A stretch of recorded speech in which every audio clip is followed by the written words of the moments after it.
Entrem en matèria, obrim ara una finestra a la psicologia i ho fem amb el nostre psicòleg de capçalera, Enric Valls. ¿Qué tal? Buenas esperada, buenas tardes. Buenas tardes, ¿qué tal? Bueno, hoy tenemos amor, desamor y infidelidad.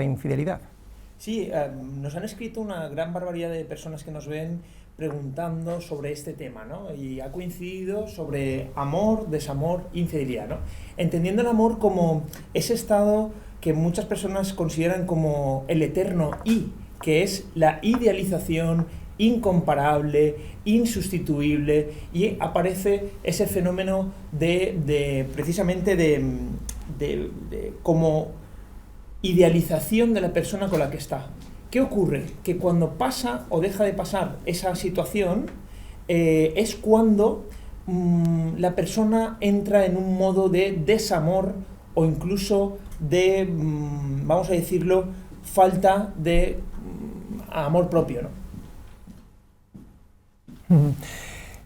Para sentar una base, Enric, ¿qué es el amor?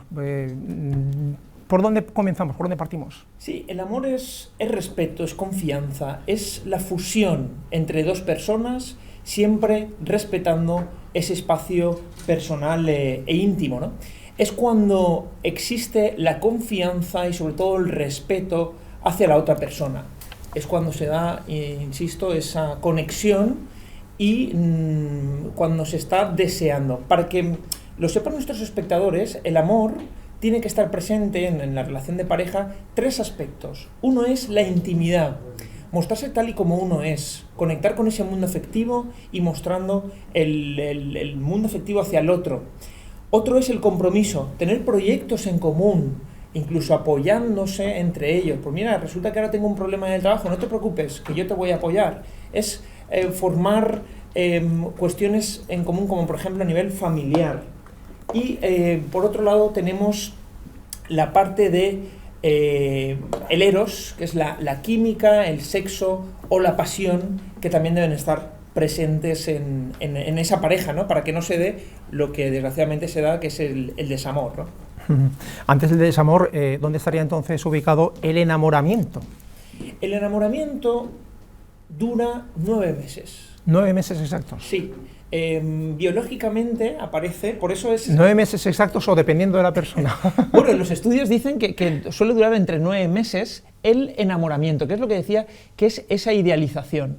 Después ya pasamos al amor, que es cuando baja esa idealización y la persona ya empieza a conocerlo. ¿Por qué te digo esto? Porque cuando existe esa primera fase, que son esas mariposas que solemos siempre expresar, ¿no? Siento esas mariposas, lo veo o la veo y tengo la necesidad de saber, de hablar, de conocer. Luego eso pasa o se transforma a ese amor, que es cuando baja esa idealización y se adentra uno en el mundo afectivo, que es la convivencia. ¿Qué ocurre? Porque hay muchas parejas que fracasan, porque montan la pareja o ese contrato de pareja durante la fase de enamoramiento. Y luego, que esto también lo he escuchado mucho en consulta, cuando me dicen, Enrique, es que hay cosas que me desagradan. Y le digo, ¿qué cosas son? Y me dice, pues mira, deja la tapa del inodoro abierta, se dejan los trastos por encima de la cama, y le pregunto, ¿desde cuándo hace eso? Y me dice, desde siempre. Pero ahora, cuando ha bajado esa fase de enamoramiento, cuando no se ha conectado con ese mundo afectivo del otro, es cuando aparecen los peros, los divorcios y las separaciones, ¿no? Y es cuando surge el desamor, ¿no? Efectivamente, el desamor es cuando no se ha cuidado o no se ha tenido presente estas tres patas de la mesilla, ¿no? Que digo yo, que es esa intimidad, el compromiso y el eros. ¿Qué ocurre? Hay parejas que se basan básicamente en el eros, la pura pasión, sexo, química, pero no hay compromiso, no hay intimidad. O justamente lo contrario, parejas que se exceden en el compromiso, que se dejan precisamente las otras dos patas, que son esas parejas que solemos tildar desde fuera como aburridas o que son convivientes y que no hay mucho más de eso. Y es cuando aparece un tercer camino, que es la infidelidad, ¿no? Que es cuando la persona no obtiene esa satisfacción en la pareja y busca en un tercer elemento o una tercera persona. ¿Por qué se produce esa infidelidad entonces en concreto? Porque ya se han descuidado las dos patas anteriores y es una forma de evadirse de la situación de pareja. Sí, hay diferentes explicaciones, aquí daría para otro programa específico, ¿no? Pero sí que podemos decir que hay dos tipos de infidelidad. Está la infidelidad, vamos a decir, ocasional, o vamos a decir, la cronificada, que es cuando la persona repite ese mismo patrón con todas las parejas. Entonces, uno de los motivos que podemos ahondar es esa insatisfacción personal que tiene y que, como eso no sabe canalizarlo, necesita sentirse querido o atraída por diferentes personas. Entonces repite ese tipo de situaciones. Otra de las explicaciones es, evidentemente, cuando no hay una plenitud en la pareja y tienen esa necesidad. No es lo mismo en hombres que en mujeres, que eso, insisto, sería interesante ahondar, porque dependiendo también de la situación, por eso digo que la infidelidad no hay puntos intermedios, o destruye la pareja o la construye de nuevo. No hay puntos intermedios. Hay gente que dice, no, lo que quiero, cuando lo veo en sesión de pareja, me dicen, venimos a que él o ella me perdone.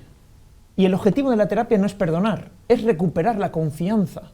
Porque cuando se establece una relación de pareja... ¿Se puede recuperar la confianza después de una infidelidad? Sí, lo que ocurre es que es muy difícil. Y tienen que poner por parte de los dos. Porque aquí se entra en una dinámica de reproches. De hecho, cuando lo hablamos en terapia, el primer paso es, evidentemente, dejar el contacto con esa tercera persona. Ese es el primer paso. El segundo es recuperar esa confianza. Y para eso las dos personas tienen que poner de su parte, porque aparece un fenómeno que es del autorreproche.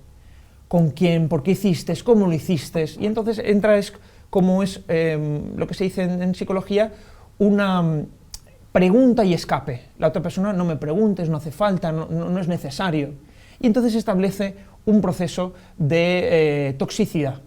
Entonces, para construir de nuevo esa pareja, se establecen una serie de puntos. Otro, por ejemplo, es, insisto, para recuperar esa confianza, pues la otra persona tiene que ceder y explicarle en todo momento, al inicio de la relación, dónde está, con quién está, para que la otra persona recupere esa confianza. Y a partir de ahí, digo que no es fácil porque o la construye de nuevo o la destruye. Puntos intermedios no hay. ¿Hay estudios que determinen el porcentaje más o menos de parejas que se recuperan después de una infidelidad? Sí, hay un porcentaje, en consulta lo solemos ver, hay un porcentaje alto cuando las dos personas, o en este caso vamos a decir la persona que comete la infidelidad, dice un perdón y hace todo lo posible de verdad, porque lo siente, cortando esa comunicación con la tercera persona, poniendo de su parte, reconstruyendo poco a poco, porque la confianza es muy costosa de conseguir y se pierde en minutos, ¿no? o en horas. Bueno, en estos casos hay que partir completamente de cero para tratar de conseguir recuperar esa relación previa a la infidelidad, o conforme se produce la unión de nuevo de las dos personas, se sigue adelante. La persona que siente o que es, vamos a decir, experimenta esa infidelidad, está demostrado bajo los estudios que aparecen síntomas de estrés postraumático, flashbacks, imágenes, visualizaciones, y entonces la persona que lo vive entra en sintomatología depresiva y ansiosa. Entonces tiene que hacer un trabajo, vamos a decir, emocional, individual, y luego se trabaja con la pareja. Entonces en esa pareja se inicia desde cero, efectivamente. De hecho, las pautas que se dan es no intentar preguntar ni averiguar, y la otra persona tiene que poner de su parte en todo momento. A partir de ahí se establece ese trabajo del vínculo, porque cuando se forma una pareja se firma un contrato de un tercero, que es exclusividad. En uno de esos correos que te decía al inicio me preguntaba una persona, Enric, ¿puedo estar enamorada de 3 o 4 personas a la vez? Y claro, si partimos de la base de que el amor es exclusivo y que es individual, pues en ocasiones eso no se puede dar, ¿no? Entonces, cuando estamos compartiendo con una persona es exclusividad. Y eso significa que basada en la confianza, en el compromiso, en la comunicación, y sobre todo en conectar con ese mundo afectivo, el qué siento, qué es lo que pienso, y a partir de ahí conectar con la otra persona. Lo más bonito en la pareja es no tener ningún tipo de caretas, mostrarse tal y como uno es, y que la otra persona también conecte y que sepamos quién es y con quién estamos, ¿no? ¿Algún consejo antes de terminar, Enric Valls, para evitar que una pareja desemboque en una situación de infidelidad? Sí, cuidar la pareja con pequeños detalles. Por ejemplo, celebrar una vez al mes el aniversario si se puede, tener pequeñas escapadas o momentos. Es que tenemos a los hijos, intentar tener alguna pequeña salida, si se puede, cada X tiempo, para cuidar ese momento de pareja. Darle un te quiero, decirle lo mucho que queremos estar con ella o con él, y sobre todo porque cuando tenemos una plantita, no es tener la plantita y ya está, sino es regarla, cuidarla, ¿no? Y en ese sentido con la pareja pasa igual. Escribir, decirle mucho que le queremos, tener actos también de cercanía, expresar y verbalizar todo lo que pensamos, nuestras angustias y nuestros temores, y eso afianza mucho más la pareja.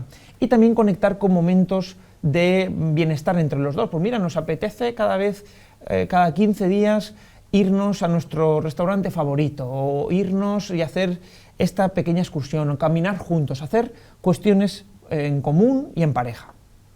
Pues Enric Valls, muchísimas gracias por acompañarnos una semana más aquí en Comunitat Valenciana en directo en Levante Televisión. Te esperamos dentro de unos días. Nos vemos pronto, gracias a vosotros. Hasta luego. Nosotros hacemos fem una xicoteta pausa i estem de seguida en més continguts.